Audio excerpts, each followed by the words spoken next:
नमस्कार दोस्तों। अचानक से पिताजी की तबीयत नासाज हो गई। रात के 1 बज रहे थे। बगल वाले कमरे में सो रहे बेटे को इसकी भनक लग गई। वह अपने बाबूजी के सामने खड़ा था। बाबूजी ने उसकी तरफ देखते हुए कहा, इस तरह बेवकूफ़ों की तरह क्या देख रहे हो नालायक? मुझे जल्दी से अस्पताल ले चलो। माँ रोए जा रही थी। बेटे ने सोचा, इतनी रात ड्राइवर को बुलाऊं तो बहुत देर हो जाएगी। उसने झट से बाबूजी को कंधे का सहारा देकर कार में ले जाकर बिठाया और जल्दी से अस्पताल की ओर चल पड़ा। बाबूजी एक तरफ दर्द से कराह रहे थे तो दूसरी तरफ बेटे को डांटे जा रहे थे। कहीं ठोक मत दियो नालायक, गधा कहीं का, कोई काम ठीक से नहीं कर सकता। नालायक बेटा बोला, आप ज़्यादा बात मत कीजिए बाबूजी, हम जल्द ही अस्पताल पहुंचने वाले हैं। अस्पताल पहुंचकर उसने भागते हुए डॉक्टर को बुलाया और डॉक्टर के कमरे के बाहर बेसब्री से चहलकदमी करने लगा।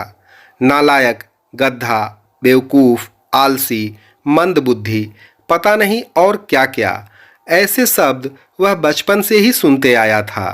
कहीं न कहीं उसका खुद का मन भी मान चुका था कि वह सच में ही नालायक है। तभी तो उसके जन्मदाता भी उसे इसी नाम से बुलाते हैं। स्कूल के टाइम से ही घर के सभी लोग उसे नालायक ही बुलाते थे। वह एग्ज़ाम में भी बहुत बार फेल हुआ था। यह नालायक तो चपरासी बनने के काबिल भी नहीं है। इस मंदबुद्धि की शादी भी नहीं होगी। आखिर इस नालायक के गले में कौन अपनी बेटी बांधेगा?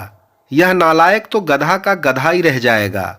नालायक को अपने यहाँ कोई चपरासी भी ना रखे। कोई बेवकूफ़ ही इस नालायक को अपनी बेटी देगा।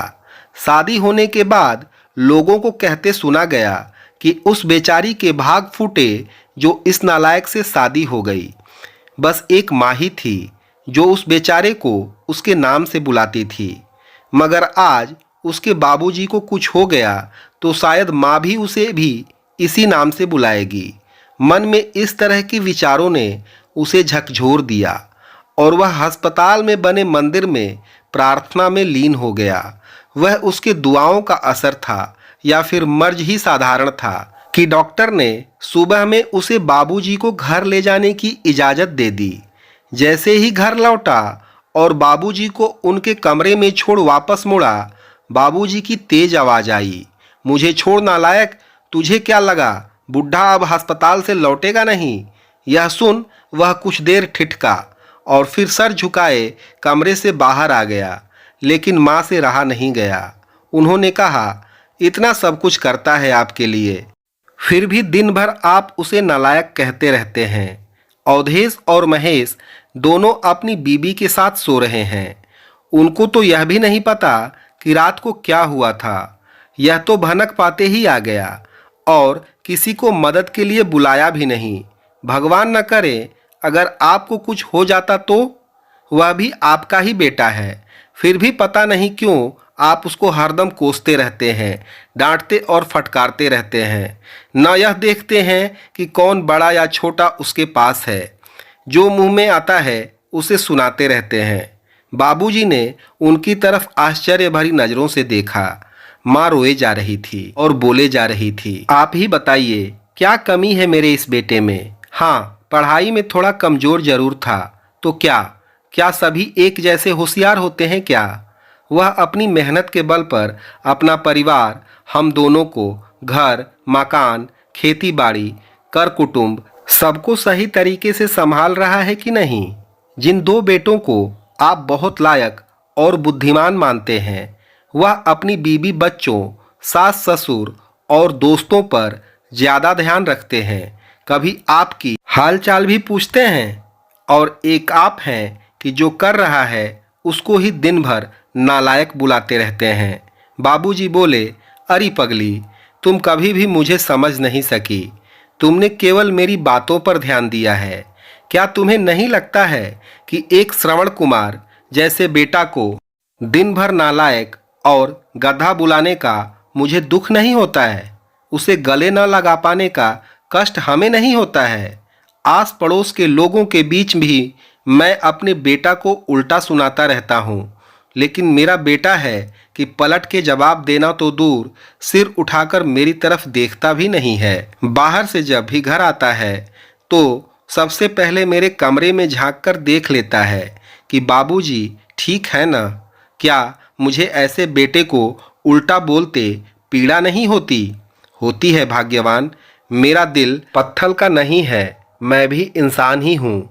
मुझे तो डर इस बात का रहता है कि कहीं मेरा बेटा, यह बेटा भी उन दोनों की तरह ही नालायक न बन जाए।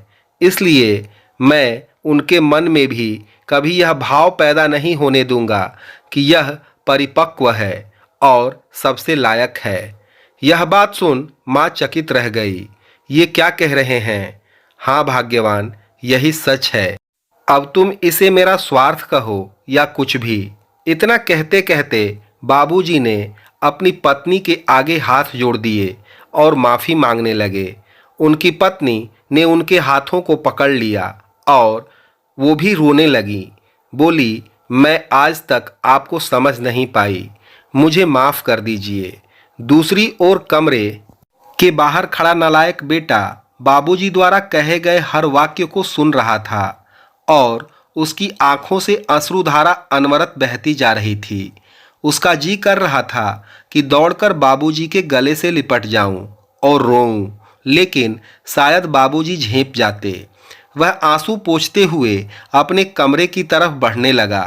तभी उसकी कानों में बाबूजी की आवाज़ टकराई, अरे नालायक, मेरी दवाई कहाँ रख दी? गाड़ी में ही छोड़ दी क्या? कितना भी समझा दो, इस कामचोर से एक काम ठीक से नहीं होता है। नालायक बेटा अस्पताल वाले थैले से बाबूजी की दवा लेकर उनके कमरे की तरफ आंसू पोंछते हुए दौड़ा। इस लघु कथा के कथाकार श्री राजेश शॉ हैं। मुझे यह कहानी बहुत अच्छी लगी। आपको कैसी लगी हमें ज़रूर बताइए, कमेंट कीजिए। और अगर आप हमारे इस चैनल पर नए हैं तो हमारे इस चैनल को सब्सक्राइब ज़रूर कर लीजिए। आपका दिन शुभ हो और मंगलमय हो।